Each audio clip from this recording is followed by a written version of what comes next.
morning, and thank you for holding. Welcome to Aon PLC's second quarter 2026 conference call. At this time, all parties will be in a listen-only mode until the question and answer portion of today's call. I would also like to remind all parties that this call is being recorded. If anyone has an objection, you may disconnect your line at any time. It is important to note that some of the comments in today's call may constitute certain statements that are forward-looking in nature, as defined by the Private Securities Litigation Reform Act of 1995.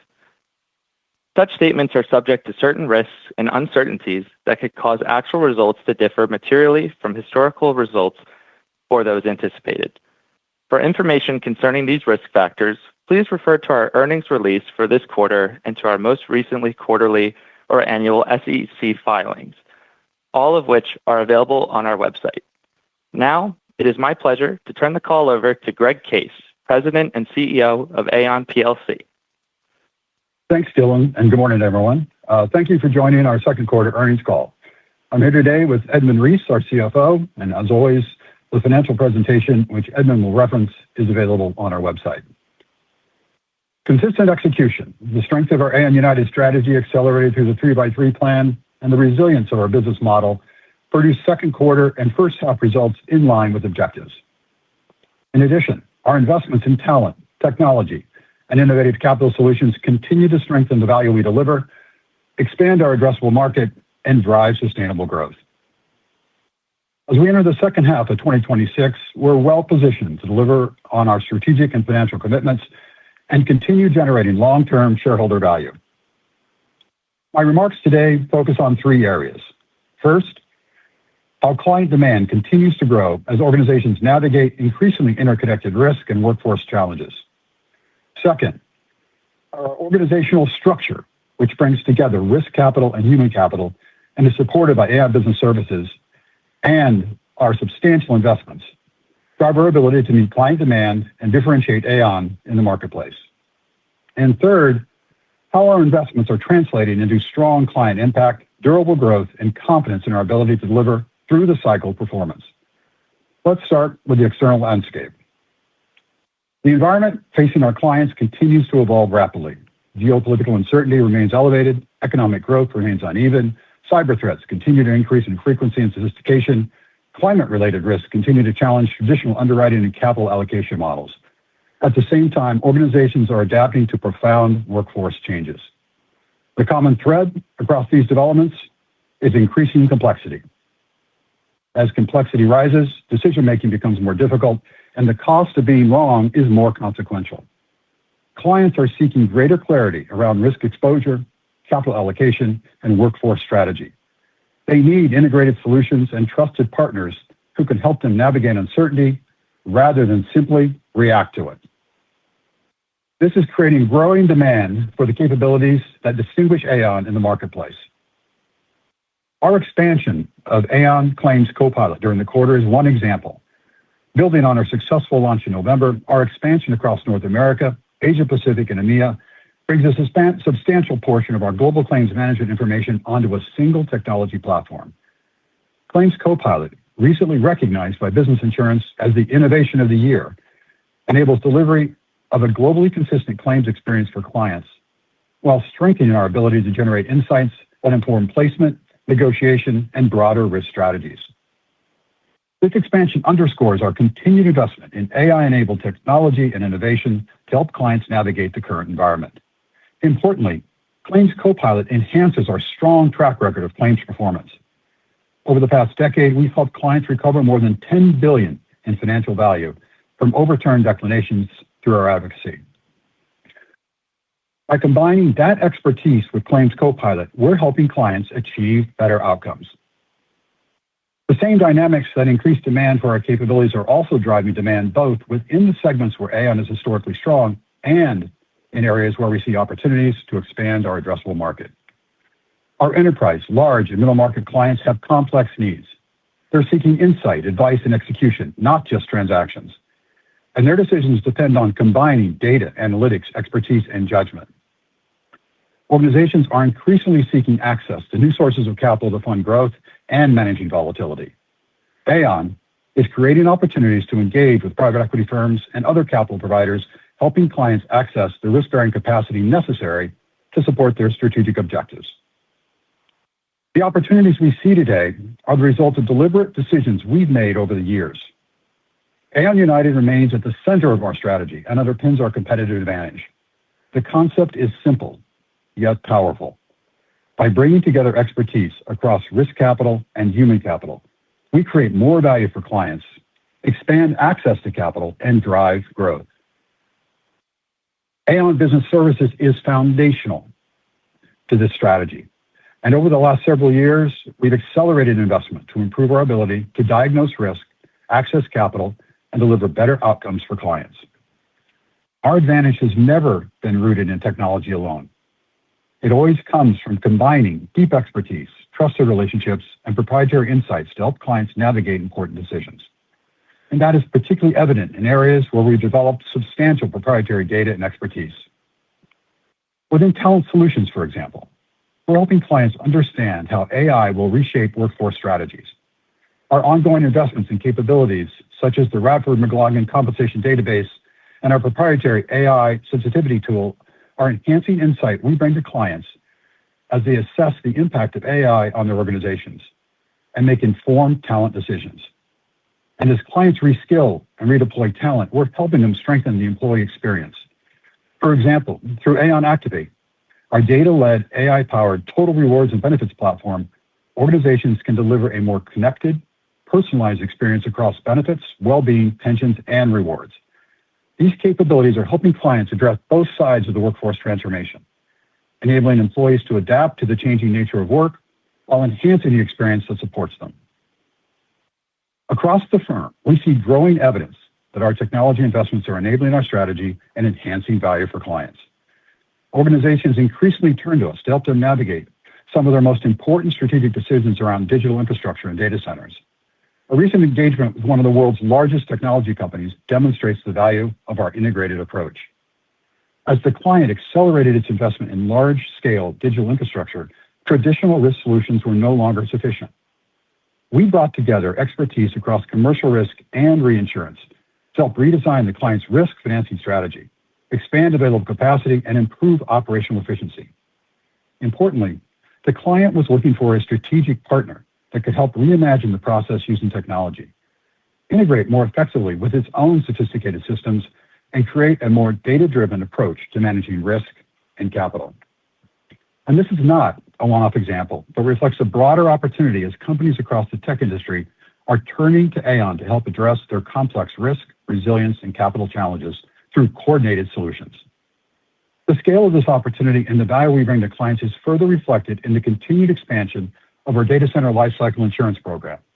Last week, we announced an increase in program capacity to $5 billion, while broadening the integrated risk solutions we provide to support digital infrastructure assets throughout their lifecycle.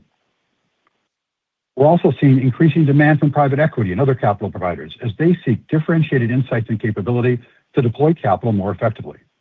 As we deepen our relationships with these firms, we're creating and helping connect institutional funds with opportunity, while creating new sources of capital for clients and providing investors with access to uncorrelated risk and return streams. In doing so, we're expanding the addressable market, strengthening resilience, and reducing the protection gap for clients. Demand for our integrated capabilities is proving equally powerful in the middle market, where we continue to see increased adoption of data-driven analytics and greater collaboration across solution lines. We're expanding our middle market platform through our programmatic tuck-in strategy and have deployed more than $350 million in capital year to date, including opportunities that enhance our MGU and MGA capabilities. At the same time, we continue to draw on our ABS platform to accelerate NFP's growth. The success we're seeing today reinforces our confidence in continuing to invest behind these opportunities to further expand and strengthen our middle market platform over time. Taken together, these examples demonstrate how we connect risk, capital, and people solutions to drive stronger client outcomes and expand the opportunities. The continued demand for our capabilities reinforces the power of what we've created by integrating risk capital and human capital and is translating into strong financial performance and momentum. Turning briefly to our second quarter results. We delivered 5% organic revenue growth, achieving mid-single-digit or greater organic growth across all solution lines, 70 basis points of adjusted operating margin expansion, 9% adjusted EPS growth, and $483 million of free cash flow. Edmund will discuss our financial performance and capital allocation strategy in greater detail, but I'll note that our balance sheet remains strong and flexible, supporting our disciplined approach to capital allocation. Looking ahead, we're confident in the trajectory of the business. The environment will continue to evolve. Pricing conditions will change. New technologies will emerge. Capital and client needs will continue to become more complex and interconnected. However, these dynamics increase the relevance of Aon's capabilities. Organizations increasingly need insight, expertise, and execution that span risk, capital, and workforce decisions. They need partners capable of helping them operate confidently amid uncertainty. Now more than ever, we're exceptionally well-positioned to meet that need. Our organizational alignment around risk capital and human capital, supported by Aon Business Services, further strengthens our ability to bring together distinctive capabilities on behalf of clients. As our capabilities expand and client relationships deepen, we continue to see growing opportunities to create value. And for our 3x3 plan, we're focused on continuing to execute with discipline and build on capabilities that support growth well beyond the plan. Finally, to our more than 60,000 colleagues around the world, thank you. Thank you for your commitment to our clients, each other, and our Aon United strategy. Your dedication continues to drive our success and position us for long-term growth. Now let me turn the call over to Edmund. Edmund? Thank you, Greg, and good morning, everyone. Before turning to the details of our second quarter results, I want to frame today's discussion on the continuation of a consistent theme through the cycle performance.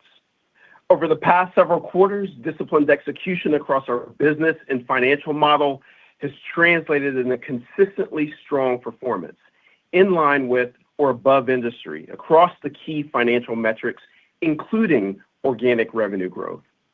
As we move into the second half of 2026, our underlying business and financial model, the foundation of that performance, remains unchanged.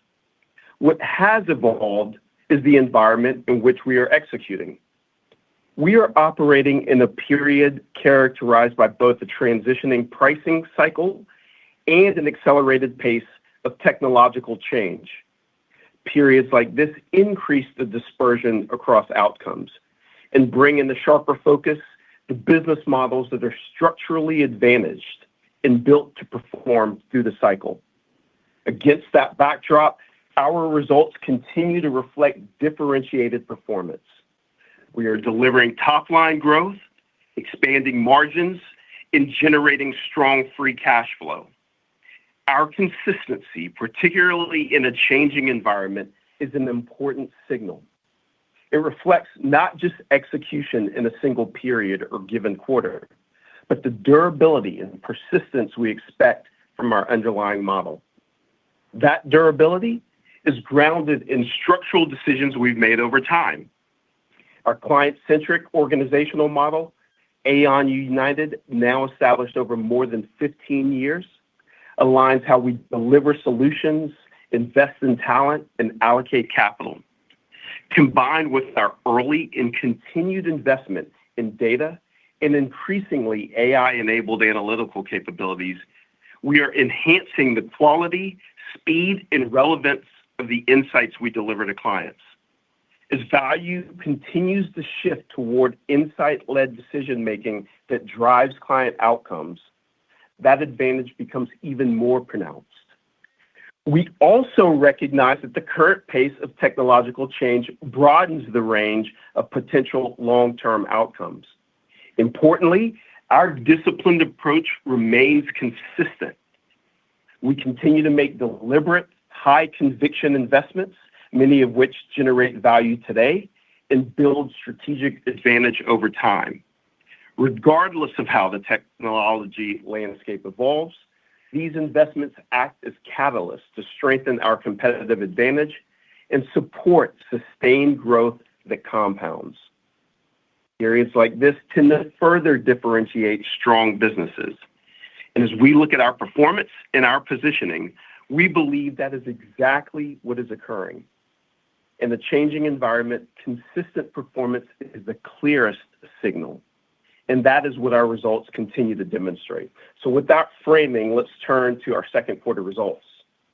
On slide 5, you see the second quarter results. Organic revenue growth was 5%, and total revenue increased 2% year-over-year to $4.2 billion.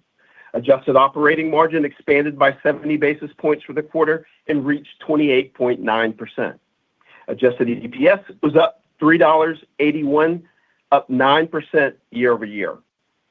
Finally, we generated $483 million in free cash flow. Let's get into the details of these results, starting with organic revenue growth on slide 6. Organic revenue growth was 5% in the quarter, in line with our mid-single digit or better guidance. Growth was broad-based, with all 4 solution lines delivering 5% organic revenue growth, reflecting the strength of our diversified business mix and the consistency of the growth drivers underpinning our performance. That consistency is most evident in new business, which has contributed 9 to 11 points for 9 consecutive quarters, providing a durable foundation for sustainable growth through varying market conditions. In commercial risk, organic revenue growth was 5%, reflecting continued strength in our core P&C business, where new business generation and higher retention drove meaningful contribution from EMEA and North America. Construction delivered a 5th consecutive quarter of double-digit growth as we continue to convert our record data center pipeline. Additionally, our MGA and MGU platforms benefited from ongoing client demand for specialized underwriting solutions. M&A services were lower year-over-year against the Q2 '25 comparison that benefited from elevated closed deal activity. While this tempered overall commercial risk growth in the quarter, announced transaction volumes are up over 60%, which is reflected in a stronger second half pipeline. Reinsurance delivered 5% organic revenue growth despite meaningful rate pressure in the market. Treaty growth reflected continued strong new business activity, including the addition of new logos, which more than offset 15 to 20% lower rates, while facultative placements continued to perform well globally. Growth was further supported by double-digit performance in our strategy and technology group, underscoring the increasing value clients place on analytics and access to alternative capital solutions. Finally, as part of our risk capital structure, reinsurance performance reflects continued contribution from our data center development efforts. Given that we typically deliver approximately 3/4 of annual treaty revenue during the first half of the year, we have strong visibility into our full-year outlook. The strength of our results through 6 months, combined with the continued momentum in international facultative placements and strong demand for our strategy and technology group solutions, reinforces our confidence in delivering full-year organic revenue growth consistent with our mid-single digit or greater objective. Health Solutions grew 5% in the quarter, driven by continued strength in our core health and benefits business, particularly in EMEA, where demand for global benefits remains strong. Growth also benefited from improved performance in talent solutions as we converted a strong pipeline, along with contribution from NFP, particularly in executive benefits.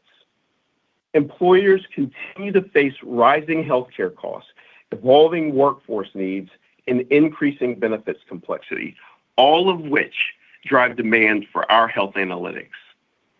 Finally, Wealth generated 5% organic revenue growth, reflecting sustained demand for regulatory and valuation work across the UK and EMEA.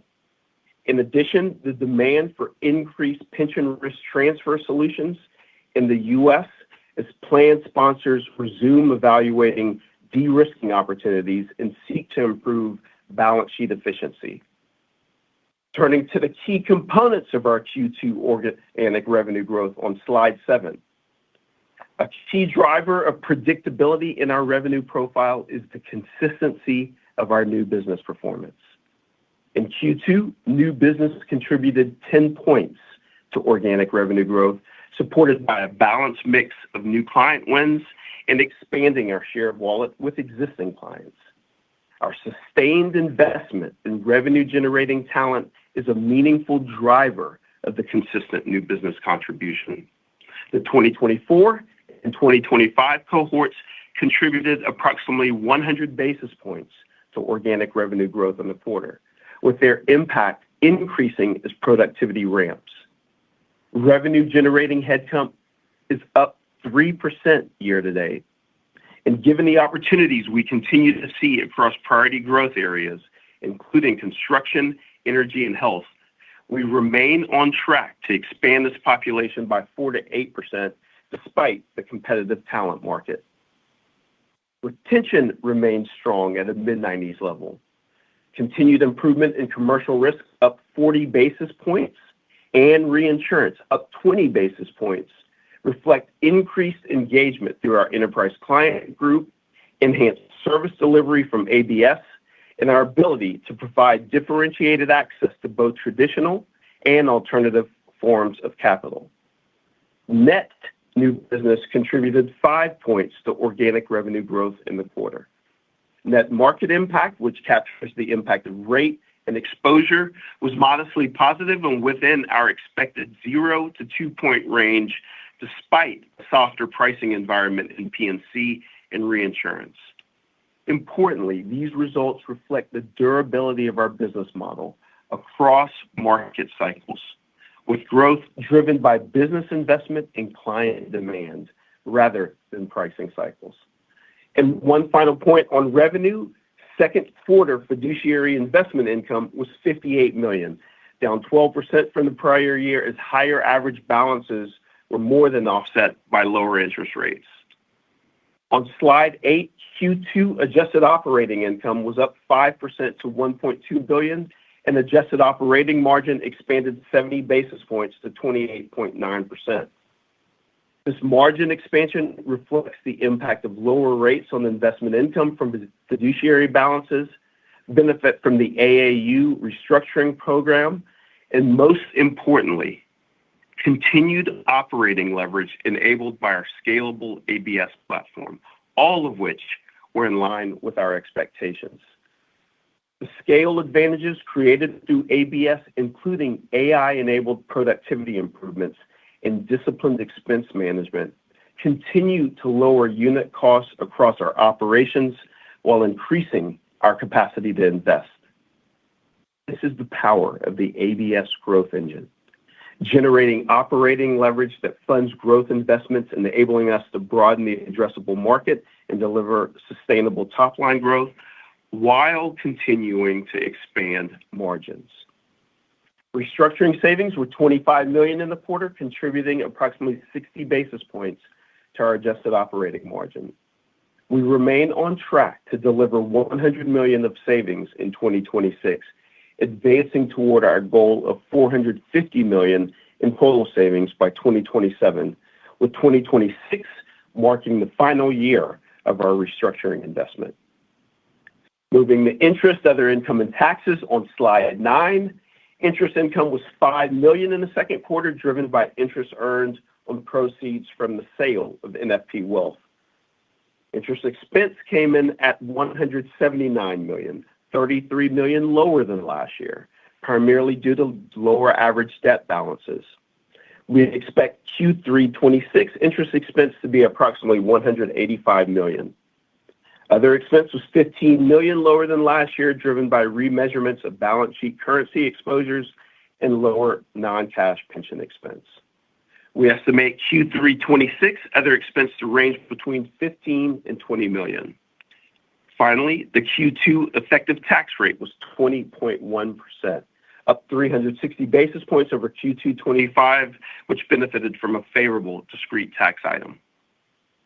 We continue to expect a full-year tax rate of 19.5 to 20.5%. Turning now to free cash flow and capital allocation on slide 10. We generated $483 million of free cash flow in the second quarter. As expected, Q2 26 free cash flow included $267 million of tax impact from the NFP Wealth sale proceeds.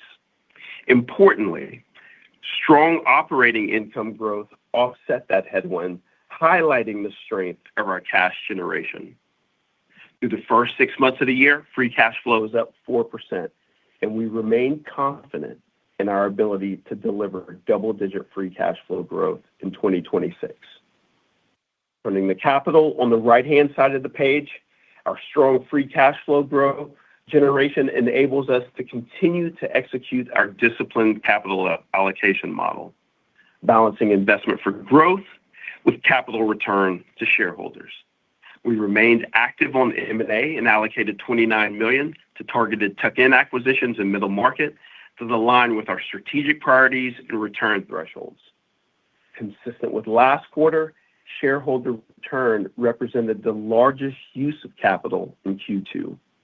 In total, we returned $775 million to shareholders, including $600 million in share repurchases.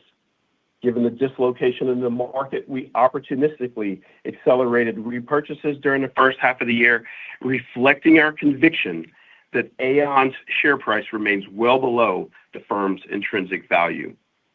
As always, our objective is disciplined capital allocation that maximizes long-term shareholder value.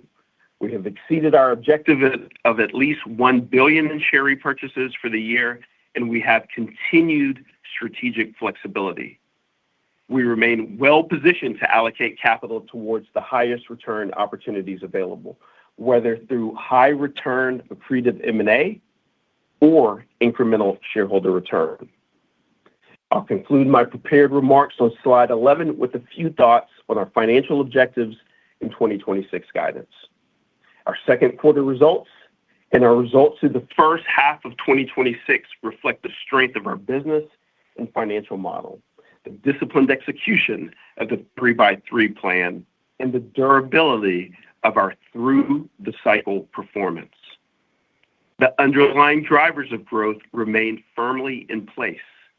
We are generating sustainable organic revenue growth through consistent new business generation and high retention, translating that growth into strong earnings through operating leverage, and converting those earnings into double-digit free cash flow growth. As a result, we are reaffirming our 2026 full-year guidance, including mid-single-digit or greater organic revenue growth, 70 to 80 basis points of margin expansion, strong adjusted earnings growth, and double-digit free cash flow growth. Before we move to Q&A, I want to leave you with one final thought.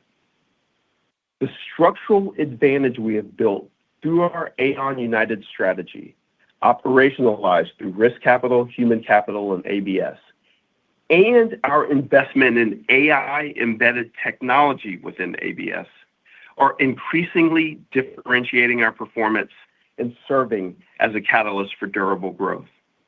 We enter the second half of the year with greater visibility, significant financial flexibility, and confidence in our ability to continue creating value for clients that fuels sustainable growth and long-term shareholder value creation. With that, let's open the line for questions. Dylan, back to you. Thank you. We will now be conducting a question and answer session. We ask that you please limit yourself to one question and one follow-up. If you'd like to ask a question, please press star one on your telephone keypad. The confirmation tone will indicate your line is in the question queue. You may press star two if you would like to remove your question from the queue. For participants using speaker equipment, it may be necessary to pick up your handset before pressing the star keys. One moment, please, while we poll for questions.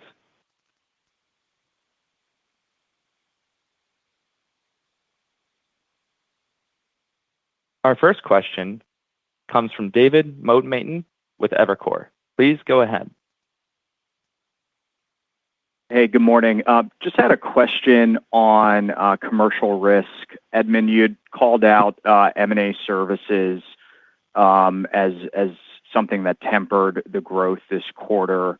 I'm just wondering if you could maybe size that, and you also mentioned a stronger second half pipeline, how we should think about that contributing to the rest of the year?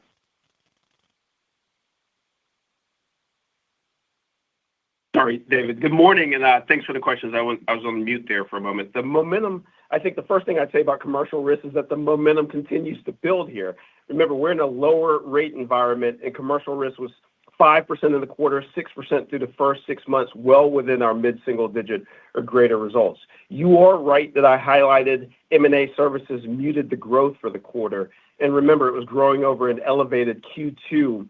But the important point is that announced transactions are up over 60%. That's reflected in our pipeline. We recognize the revenue on M&A as the deals close. And I will say that M&A becomes a tailwind for the rest of the year, given our leadership role within P&E. But the important thing here is that every other significant component of revenue within commercial risk was mid-single digit or greater. The growth was broad-based across the regions. I talked about strength in EMEA, talked about strength in North America in our core P&C business. I also emphasized the growth in the priority areas. You saw a fifth consecutive double-digit quarter in construction. That's data center, but I'd also highlight defense builds and pharmaceutical builds as well. And we're progressing in the specialty business, especially as we combine NFP with our legacy platforms and integrate some of the companies that we just acquired. For us, the key is the consistency of the growth drivers here. New business was up over 10-point contribution. That's the thing to focus on. That's very much supported by the priority hires that we have. Retention was up another quarter, 40 basis points. That's our analyzers helping us win RFPs, and we're rolling that out across our different geographies, and the net market contribution was still positive. So M&A will be a tailwind as we move forward. We'll continue to focus on our investments, the drivers of growth, talent, and technology. That's what gives us confidence in the guidance moving forward. But Greg, anything you want to add on this?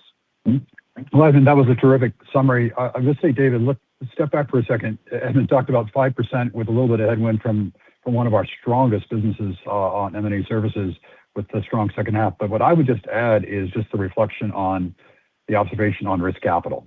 You see it in commercial risk. We may talk about it in reinsurance as well.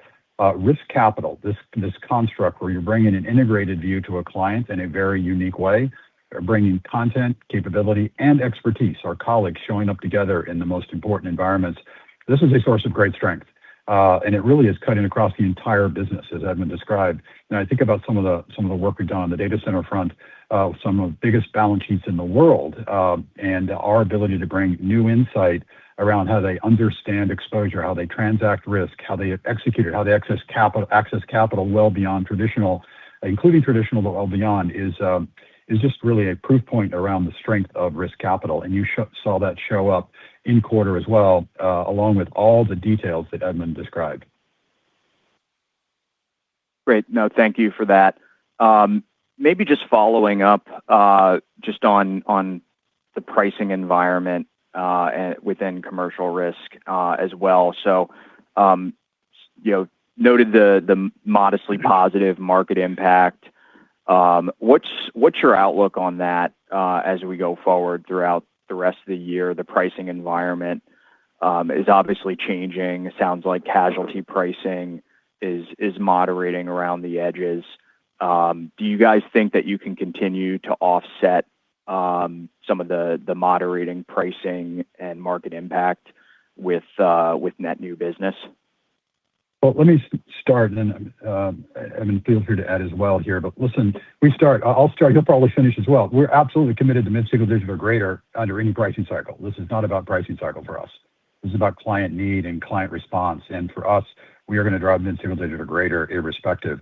But the commentary, though, if you step back, think about it from a macro view, versus quarter to quarter, demand continues to outpace supply as you think about the complexity of risks. We're talking about that. Risks are going up. All the different traditional areas. We talk about the 4 megatrends in trade, technology, weather, workforce, the new areas, data centers. All these are sources of demand.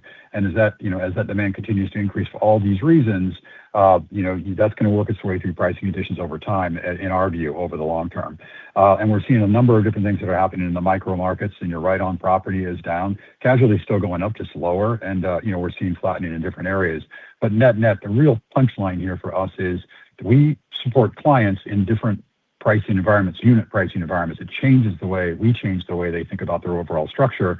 And again, that's back to the power of what risk capital is all about, helping them understand, measure, and mitigate risk, some through insurance, some through retention, whole range of different approaches. And that's the power of client leadership, with what we're doing in the 3x3. David, to Greg's point, this is one of the most important questions to emphasize on the call here. It was the key theme in our prepared remarks, which was performance through the cycle. Q2 is a heavy property quarter, and reinsurance, as you know, is weighted towards the first half of the year. So those are two biggest areas of pricing impact, and we are still performing despite the rate pressure there. And that reiterates the point that we've been making, that our organic growth is more correlated to business investment in property and equipment, so nominal GDP, much less correlated to pricing. Greg's point is exactly right, that we look at these as micro markets. Property has been down, to Greg's point, casualty is still growing, but maybe growing at a lower rates. There's a different dynamic on D&O, a different dynamic on cyber, which are probably flat to low single digit. And we see differences by client segment as well. It's more muted declines in the middle market, for instance. So when you think about that, we still expect the net market impact to be in line with our expectations of 0 to 2 points. It's been positive throughout this, and we expect that to continue here. So back to Greg's final point, that has us confident in our mid-single digit guidance or greater moving forward. Awesome. Thank you. Our next question comes from Rob Cox from Goldman Sachs. Please go ahead. Hey, good morning. Just a question on the reinsurance business. So the 5% organic growth, which I think is impressive, particularly compared to any period with this level of property cat pricing declines. And maybe the answer relates to some of your prepared remarks. But my question is, if you think there is something that has structurally changed within Aon's reinsurance business to make it more resilient here, or is there something unique about this time frame from a cyclical standpoint with facultative or cat bonds that's supporting the growth? Well, Rob, Edmund just described the prior question as one of the most important on performance of the cycle. Your question around is structure changing and making a difference to our ability to serve clients?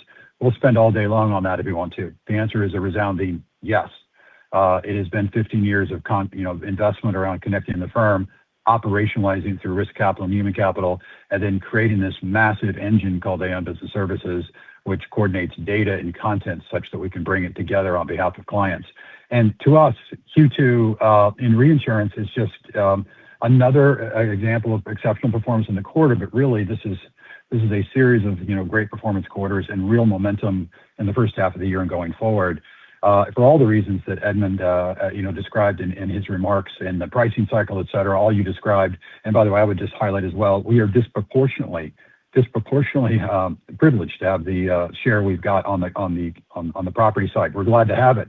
So this is maximum pressure from that standpoint. And what we've done against that is just continue to grow the business. And this again reflects the power of risk capital. This is, if you think about it, integrated capability, the ability to kind of help clients calibrate exposure, not just insurers, but clients around the world. When you think about the technology example I provided in my remarks was, a very, very large, sophisticated client, massive balance sheet, trying to think about data center investment, digital, infrastructure investment. How do they calibrate exposure? How do they think about their risk strategy? Then, seriously, having done that requires a level of analytics that is not just commercial risk analytics, it's reinsurance analytics. It is what Aon Business Services gives us that no one's ever had before. With the data source and data set we've got, the way that it's been curated, the way that the fidelity of that content is just different. And if you show up not just with the content, but with a group of colleagues who are together acting on behalf of a client, you're going beyond somebody's P&L, you're going beyond who gets credit, you're just serving a client.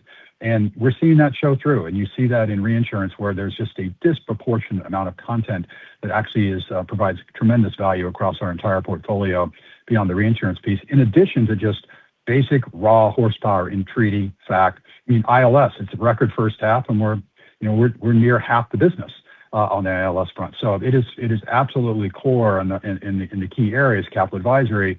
but really this construct of risk capital, the organization of risk capital and human capital and how they fit together, that is different. That exists nowhere else. And for us, that the client response to that's been tremendous, and you see it in Q2 and reinsurance.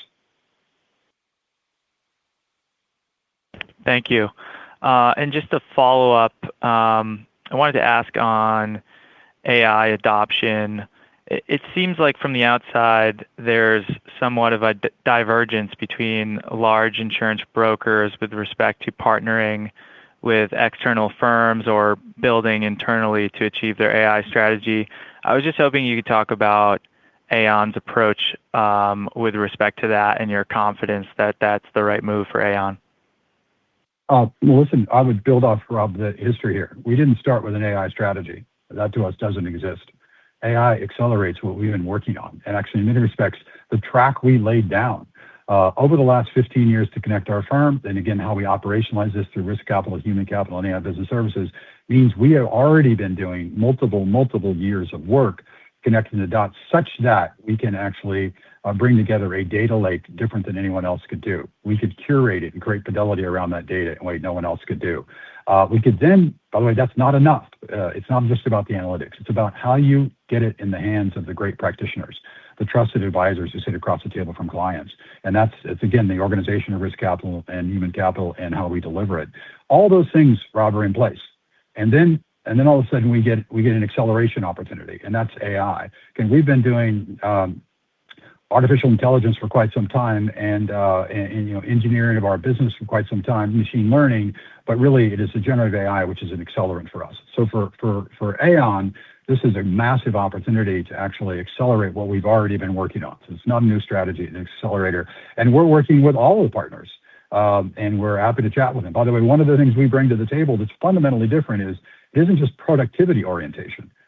We orient around revenue. We orient around growth. So if you think about the analyzers that we've got, the risk analyzers, the health analyzers, think about what we've done in Aon Client Treaty, we just announced what we're doing on the overall global exchange in terms of sort of how we're thinking about our business.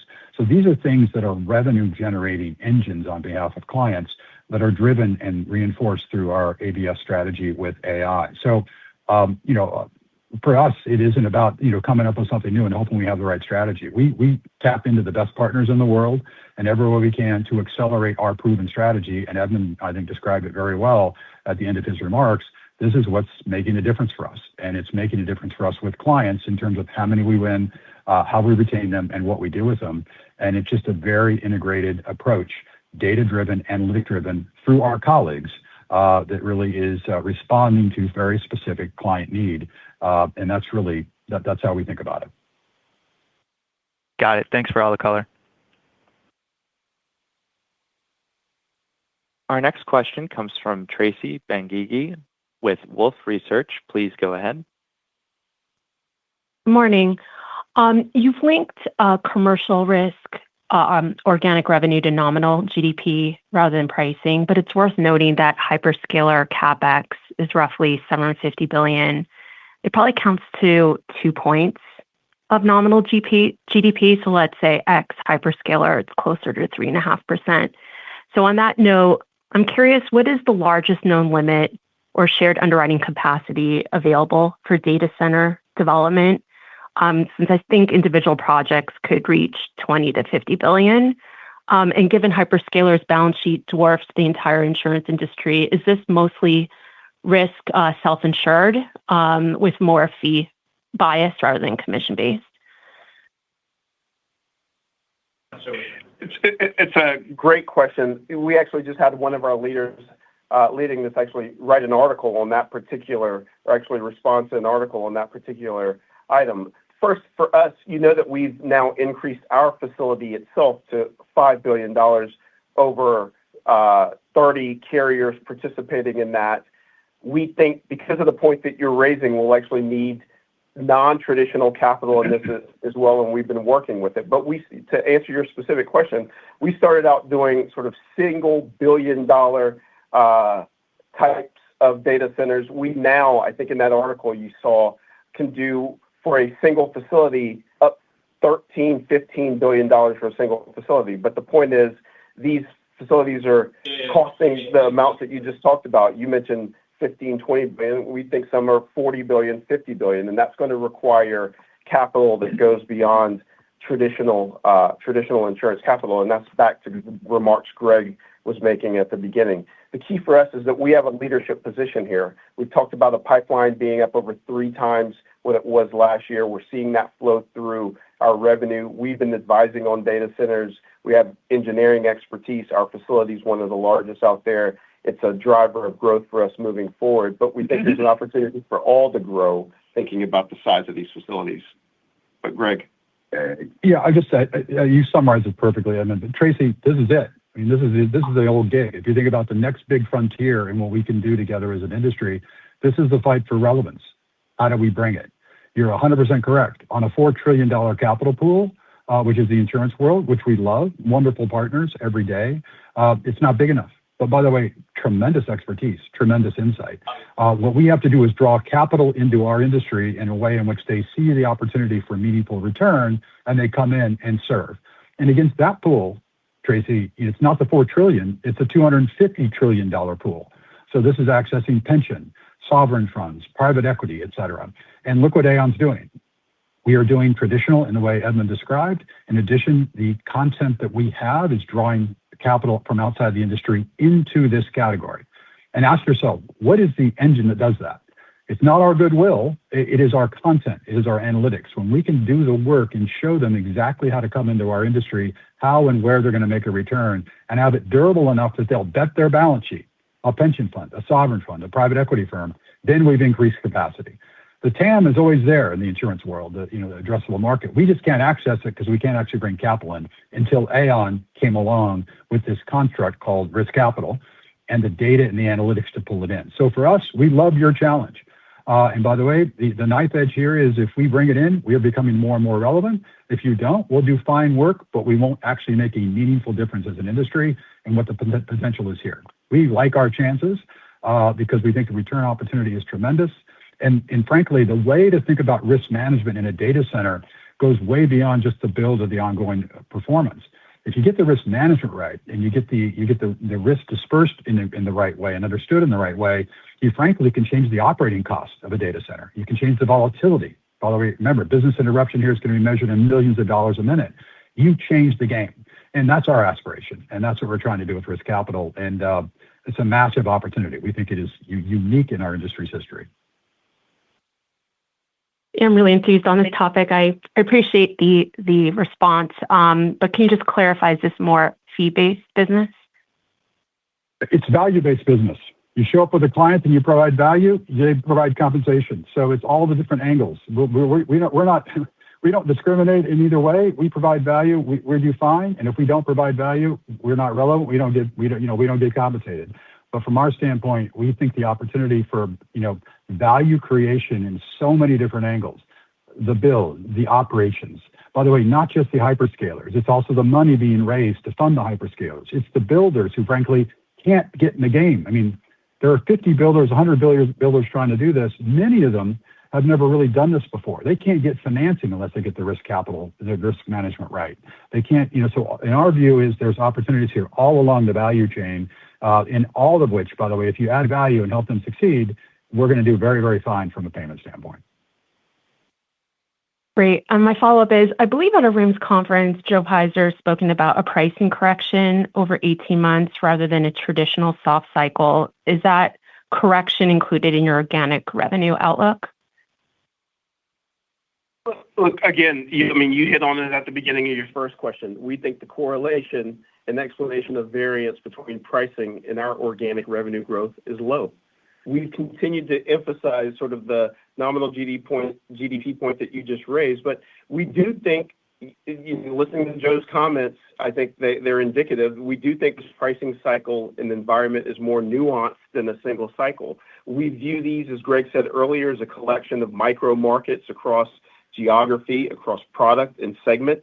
Some of those products are going in different directions right now. The key point, and I think the point that Joe was raising, is that structural risk trends, primarily loss severity, argue against an extended, prolonged softness.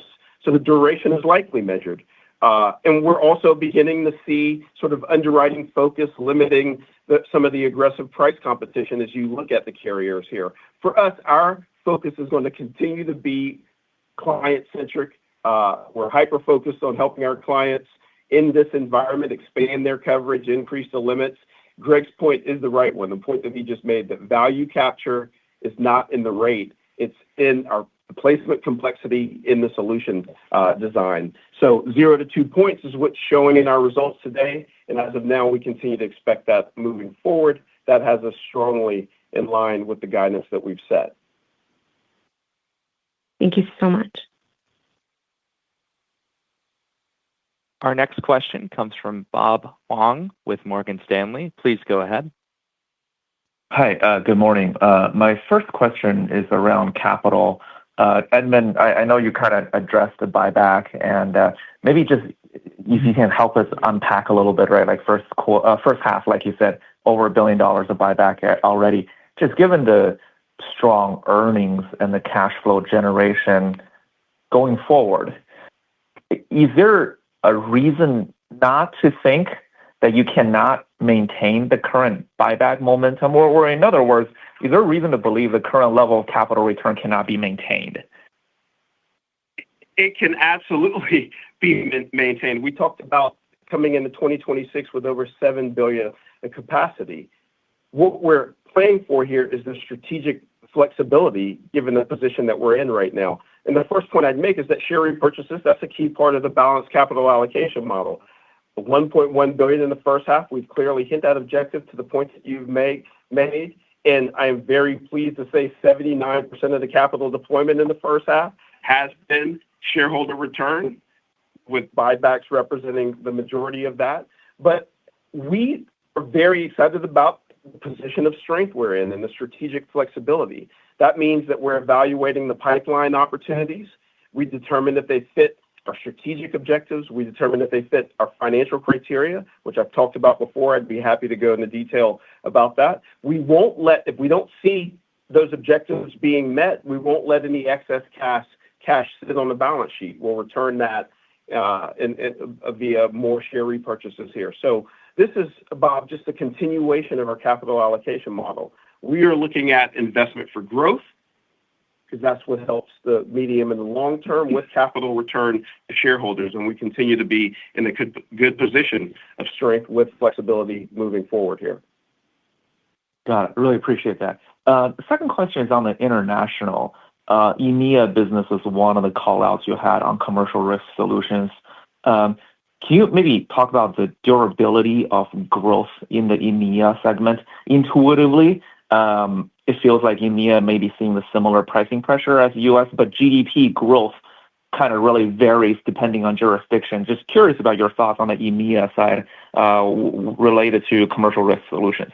Yeah, the GDP growth is more uneven in the international markets, but not disruptive, is what I would say. When you think about the regulatory environment and the geopolitical environment, that increases demand for our business. And you think about our global footprint, we have a very diversified portfolio and a moderate sensitivity to any particular international region. So you're seeing strong growth across these markets I've been calling out in EMEA, but I'd also throw LATAM in that mix, where solid GDP growth is actually seeing more foreign direct investment that's actually higher than that GDP growth and helping us in those markets. Commercial risk, our efforts on the new business side and now in specialty and then health on global benefits, plus the regulatory environment. I just read an article this morning that I think will actually drive more demand on the regulatory front in the UK and EMEA.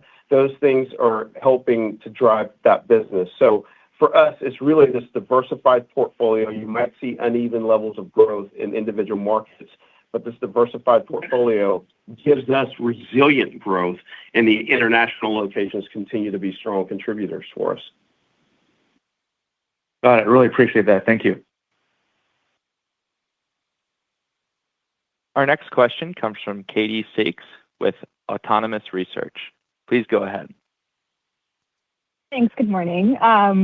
I guess I want to circle back to the discussion of growth and revenue generating producers. I think the 3% year to date is a little bit below the full year guide there. Could you help us understand if that was subject to any impacts from timing and when hires are made? And then could you also help us understand what's driving your confidence in being able to accelerate that pace of growth back up to the 4%-8% range? Wow.